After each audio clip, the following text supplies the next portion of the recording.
नमस्कार। मैं doctor Kamaljeet Kaur Mehta, associate professor, department of home science. आज जिस विषय पर आपके साथ बात करने जा रही हूँ वो विषय है ब्रेस्ट फीडिंग यानी स्तनपान। स्तनपान, जैसे कि आप जानते हैं कि अक्सर हम बात करते हैं कि स्तनपान जो है वो बहुत ही सिग्निफिकेंट माना जाता है, बहुत ही महत्वपूर्ण है। ये जो माँ अपने प्रसव के बाद में जो माँ अपने बच्चे को दूध पिलाती है, स्तनपान कराती है, उसका महत्व जो है वो बहुत सारी ऐसी बातें हैं, बहुत सारे उसके गुण हैं जिनके बारे में आज हम बात करेंगे कि माँ का दूध जो है वो बच्चे के लिए सर्वश्रेष्ठ क्यों माना जाता है। सबसे पहली बात जो है वो है, ये एक ईश्वरीय वरदान है। यानी जो हम बच्चे को, माँ जब अपने बच्चे को दूध पिलाती है तो ये एक तरह का एक गॉड गिफ्ट है। जब तक बच्चा माँ के गर्भ में होता है तब तक उसके जो है स्तनों से दूध का स्रावन प्रारंभ नहीं होता है। ये ईश्वर की ही देन है कि जिस दिन बच्चा जन्म लेता है उसके बाद से ही उसके स्तनों में उस बच्चे को जो है फीड कराने के लिए, उस बच्चे को पोषित करने के लिए दूध जो है वो उत्पन्न होने लगता है। तो ये एक तरह का, इसीलिए इसको गॉड गिफ्ट मानते हैं। ये एक ईश्वरीय देन है। और इसमें एक और इम्पोर्टेंट बात ये है कि जब बच्चा छोटा होता है, यानी जब जन्म के तुरंत बाद उसको हम फीड कराना शुरू करते हैं, तो जो दूध का जो संगठन होता है और दूध की जो कंसिस्टेंसी मीन्स कितना गाढ़ा या कितना पतला है, ये सब चीज़ डिपेंड करती है उसकी एज फैक्टर पर। और जैसे जैसे बच्चा बड़ा होता जाता है उसकी पोषक तत्वों की मांग बढ़ती जाती है, वैसे वैसे माँ के दूध में भी जो है परिवर्तन आने लगता है और माँ का दूध जो है वो गाढ़ा होना शुरू हो जाता है। उसमें जो है जो पोषक तत्व हैं उनमें वृद्धि आ जाती है, तो वो उस बढ़ते हुए बच्चे की पौष्टिक मांग को पूरा करता है। जो पौष्टिक तत्वों की जो मांग है उसको पूरा करता है। इसीलिए हम सबसे पहली बात ये कहते हैं कि स्तनपान जो है या माँ का दूध जो है वो एक ईश्वरीय वरदान है। दूसरी बात हम जब कहते हैं कि ये सदैव उपलब्ध है, it is always available for every infant. यानी माँ के दूध में जब बच्चे को भूख लगती है, माँ के दूध जो है माँ उसे अपने स्तन से लगाती है तो दूध का प्रवाह जो है वो प्रारंभ हो जाता है। यानी ये कभी कोई भी गरीब से गरीब व्यक्ति जो है, जो स्त्री जो है वो अपने बच्चे को दूध पिला सकती है, वो उसके शरीर में हमेशा उस बच्चे को पिलाने के लिए उपलब्ध है। तीसरी बात हम ये कहते हैं कि माँ का दूध जो है वो ताज़ा एवं उचित तापक्रम पर होता है। जब हम बच्चे को ऊपर का या कोई कृत्रिम जो है फीड कराते हैं या जिसको हम आर्टिफिशियल फीडिंग कराते हैं, तो हमें ये देखना होता है कि हम बच्चे को ताज़ा दूध दें, उसमें किसी तरह के कोई जीवाणुओं का संक्रमण ना हो, उसका तापक्रम जो है वो सही होना चाहिए, उसकी जो टेम्परेचर जो है वो इस तरह का होना चाहिए जो बच्चे के लिए प्रॉपर हो। तो ये सब हमें आर्टिफिशियल तरीके से, जब हम कृत्रिम पोषण करते हैं बच्चे को, कृत्रिम दूध, ऊपर का दूध जब पिलाते हैं तब ये सब चीज़ें ध्यान में रखने के लिए होती हैं। लेकिन माँ का दूध जो है वो सदैव ही ताज़ा और जो है वो उचित तापक्रम पर उपलब्ध होता है। अगली बात जो है वो ये है, जो इम्पोर्टेंट फैक्टर है जो कि ब्रेस्ट फीडिंग की इम्पोर्टेंस है, वो है कि इसमें किसी भी तरह की परिष्कृति की आवश्यकता नहीं होती। जैसे कि आप जानते हैं कि अगर हम बच्चे को माँ का दूध के अलावा यदि या माँ का दूध नहीं दे पाते हैं या गाय का दूध देते हैं किसी कारणवश, या ऊपर से डिब्बे का दूध दिया जाता है, तो उसमें कई तरह के चेंजेस करने की आवश्यकता होती है। जैसे उसमें हम पानी, गाय के दूध में हम पानी मिलाते हैं क्योंकि वो दूध जो है वो गाय के बच्चे के लिए बनाया है, तो उसमें हम पानी ऐड करते हैं, उसमें हम शुगर ऐड करते हैं, थोड़ी सी चीनी मिलाते हैं। लेकिन माँ के दूध में किसी भी तरह की परिष्कृति की आवश्यकता नहीं होती है। फिर जो है इम्यूनोग्लोबिन्स जो है, जिनको हम IgA कहते हैं, ये इम्यूनोग्लोबिन्स जो है ये माँ के दूध में प्रचुर मात्रा में उपलब्ध होते हैं, जो कि बच्चे को इम्यूनिटी या रोगों से लड़ने की क्षमता जो है वो प्रदान करते हैं। और ये जो इम्यूनोग्लोबिन्स जो हैं ये माँ के जो दूध जो शुरू का दूध होता है, जो गाढ़ा पीला पदार्थ होता है जिसको हम कोलेस्ट्रॉम कहते हैं, उस कोलेस्ट्रॉम में ये इम्यूनोग्लोबिन्स जो हैं ये प्रचुर मात्रा में उपलब्ध रहते हैं तथा बच्चे को विभिन्न तरह की बीमारियों के रोगाणुओं और जीवाणुओं से बचाते हैं।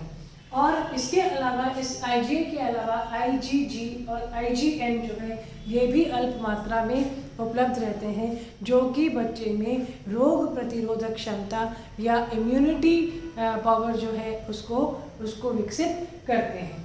फिर जो है लाइसोसोम्स जो है ये भी माँ के दूध में प्रचुर मात्रा में उपलब्ध होते हैं, जो कि फिर से जो जीवाणुओं से लड़ने की क्षमता जो है विभिन्न तरह के, जैसे चेचक है, इसका जो है निमोनिया है, या जो और इस तरह की जो बीमारियां जैसे बच्चों को जो हो जाती हैं, जैसे रूबेला है, वूपिंग कफ है, जिसके लिए हम बच्चों को इंजेक्शंस भी लगाते हैं, वो सारी बीमारियां भी यदि माँ अपना दूध खुद पिलाती है तो ये जो लाइसोसोम्स जो हैं ये सब तरह के बीमारियों के जो जीवाणु हैं, पोलियो है वगैरह जिनके जीवाणु हैं, उन जीवाणुओं को नष्ट करता है और उनको जो है उन जीवाणुओं से लड़ने की क्षमता जो है वो बच्चे में विकसित करता है। इसके अलावा माँ के दूध में लैक्टोफेरिन एक प्रोटीन होता है जो कि प्रचुर मात्रा में जो है माँ के दूध में उपलब्ध होता है, और ये जो है इसमें खास एक लौह तत्व को बांधने का गुण होता है। यानी माँ के दूध में वैसे तो लौह तत्व जो है वो बहुत कम मात्रा में जो है वो उपलब्ध रहते हैं, लेकिन जो भी मात्रा रहती है उसको जो है वो बांध कर रखते हैं, जिससे कि बच्चे को जो है रक्ततालुकता से वो प्रभावित नहीं हो पाता है या रक्ततालुकता से उसकी रक्षा होती है। फिर हम बात करते हैं लिम्फॉइड कोशिकाओं की। इसमें जो है माँ के दूध में अत्यधिक संख्या में ये लिम्फॉइड सेल्स होते हैं, और इसके अलावा न्यूट्रोफिल्स होते हैं, जो भी बच्चे को जो है किसी तरह के जो बाहर का संक्रमण है उस संक्रमण से या जो रोग उत्पन्न करने वाले रोगाणु होते हैं उनसे बचाने की जो है क्षमता प्रदान करता है। इसके अलावा जो है बच्चे माँ के दूध में विटामिन सी जो है वो प्रचुर मात्रा में उपलब्ध होता है, और ऐसा माना जाता है कि विटामिन सी जो है वो हमारी डाइट में इतना इम्पोर्टेंट होता है किसी भी व्यक्ति की डाइट में कि वो एक तरह की इम्यूनिटी पावर जो है या रोगों से लड़ने की क्षमता जो है वो उत्पन्न करता है। तो ये जो विटामिन सी है ये इसके अलावा बच्चे को किसी भी तरह के स्किन के डिसऑर्डर्स से भी या त्वचा के जो रोग हैं उससे भी बचाता है। उसके अलावा माँ के दूध में जो है असंतृप्त अनसैचुरेटेड फैटी एसिड्स होते हैं। ये unsaturated fatty acids 3 unsaturated oleic acid, linoleic acid और लिनोलेनिक एसिड जो है, ये 3 तरह के एसिड जो हैं ये माँ के दूध में जो है असंतृप्त वसा के रूप में वसीय अम्ल के रूप में होते हैं, जो कि दूध को बच्चे के लिए सुपाच्य बनाते हैं, जिससे कि जो दूध जो है वो बच्चे को आसानी से पचता है। इसके अलावा माँ के दूध में खनिज लवणों की मात्रा भी कम होती है, क्योंकि गाय का दूध, जैसे मैंने आपको पहले बताया कि गाय का दूध जो है वो गाय के बच्चे के लिए ही उपयुक्त होता है, लेकिन माँ का दूध जो है उसमें कैल्शियम और फास्फोरस जो है वो कम मात्रा में होते हैं, जिससे कि बच्चे के वृक्क पर यानी कि उसकी जो किडनी होती है उस पर कम भार पड़ता है और बच्चे को आसानी से जो है ये दूध पच जाता है। इसके अलावा इस माँ के दूध में के जो प्रोटीन होता है वो प्रोटीन जो है वो छोटे कणों का मुलायम दही बनाता है, यानी जब वो कर्डल होता है बच्चे के बॉडी में तो वो बहुत ही सॉफ्ट जो है वो कण बनाता है, जो कि आसानी से पचता है। इसके अलावा समय, शक्ति और श्रम की बचत होती है। जैसे कि हम पहले बात कर चुके हैं कि अगर हम बच्चे को ऊपर का दूध देते हैं तो पहले तो हम दूध बाहर से ख़रीद के लेके आते हैं, फिर उसको हम उबालते हैं, बॉईल करते हैं, बॉटल्स बॉईल करते हैं। बॉटल्स को जो है रोगाणु रहित करने के लिए उनको बॉईल करना, निपल्स को बॉईल करना और उनको जो है डिसइंफेक्ट करना ज़रूरी होता है। फिर उसके बाद में जो है हम उसमें तो ये सभी चीज़ों का, समय का जो है उसकी बचत होती है, शक्ति की बचत होती है, और जो है साथ ही साथ लेबर की भी यानी श्रम करने की भी आवश्यकता नहीं होती है। और इसके अलावा एक सुरक्षा का भाव, जब माँ बहुत ही स्नेह से अपने बच्चे को गोद में लेकर और दूध पिलाती है तो एक तरह का सुरक्षा का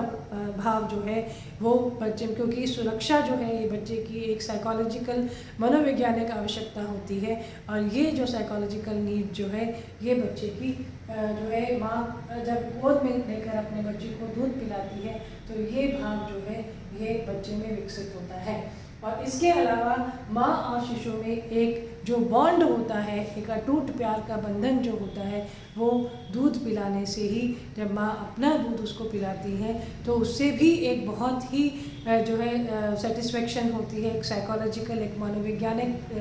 संतुष्टि होती है, और वैसी ही संतुष्टि का भाव जो है वो बच्चे में अपने माँ का दूध पीने से होता है। और इसके अलावा एक और चीज़ जो मैं आपको बताना चाह रही हूँ कि इसमें जो माँ का दूध होता है इसमें सिस्टीन जो होता है इसकी अधिक मात्रा होती है। ये सिस्टीन जो है ये एक तरह का एसेंशियल अमीनो एसिड होता है, एक तरह का अमीनो अम्ल है जो कि बच्चे के लिए बहुत अच्छा रहता है, बच्चे के डाइजेशन के लिए। और क्योंकि उसका अभी यकृत जो होता है वो इतना विकसित नहीं होता है कि वो जो है सिस्टीन की मात्रा को जो है उसको डेवलप कर सके, तो जो सिस्टीन की मात्रा दूध में ऑलरेडी है माँ के दूध में, वो जो है बच्चे के विकास के लिए, उसकी वृद्धि के लिए बहुत ही आवश्यक है और ये आसानी से इसमें उपलब्ध है। फिर उसके बाद में जो है नेक्स्ट जो मैं आपको बताना चाहती हूँ कि इसके अलावा जो है बच्चे को दूध पिलाने के लिए कुछ सावधानियाँ जो हैं वो रखनी आवश्यक होती हैं, और उन सावधानियों में और कुछ इम्पॉर्टेंट बातें जो हैं वो उनका ध्यान रखना आवश्यक होता है, जिसमें सबसे पहला ये है कि बच्चे को जब दूध पिलाया जाए तो उसका एक शेड्यूल बनाया जाना चाहिए। शेड्यूल का मतलब ये है कि ऐसा नहीं है कि जब बच्चा दूध रोने लगे उसको उसी टाइम दूध पिला दिया जाए, ऐसा नहीं है। शुरू में बच्चे जो है वो दूध जो है उनको, क्योंकि उनका जो सिस्टम डेवलप नहीं होता है, लेकिन धीरे धीरे बच्चे की भूख का जो है वो माँ को पता लगने लगता है और उसके हिसाब से शेड्यूल से बच्चे को दूध पिलाना चाहिए। फिर बच्चे को कभी भी लेट कर दूध नहीं पिलाना चाहिए, हमेशा गोद में लेकर, और सभी तरह की किसी भी तरह की कोई टेंशन या कोई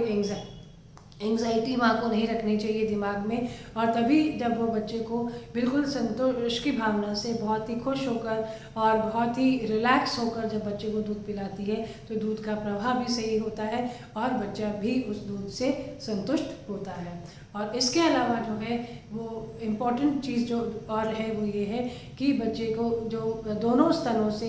बारी बारी से दूध पिलाना चाहिए। 8-8 मिनट से 10-10 मिनट का समय रहता है, और यदि शुरू में बच्चे क्योंकि आवश्यकता कम होती है और दूध का प्रवाह अगर अधिक हो तो किसी भी तरह के स्तनों के संक्रमण से बचने के लिए जो है उसको माँ को जो है एक्स्ट्रा दूध जो उसके स्तनों में है उसको, जैसे हमने पिछले वीडियो में बात की थी, उसको ब्रेस्ट पंप की सहायता से एक्स्ट्रा दूध जो है वो बाहर निकाल देना चाहिए। और बच्चे को दूध पिलाने के बाद में उसको जो है बर्पिंग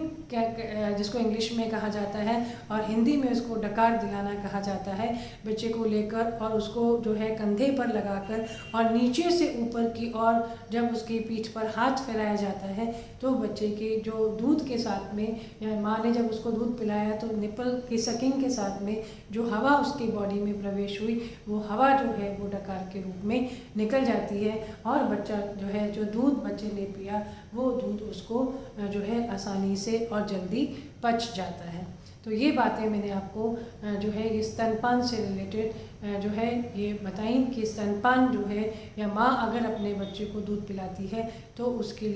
लिए और उसके बच्चे के लिए दोनों के लिए उसका क्या महत्व है, इसके बारे में आज हमने इसमें बात की। धन्यवाद।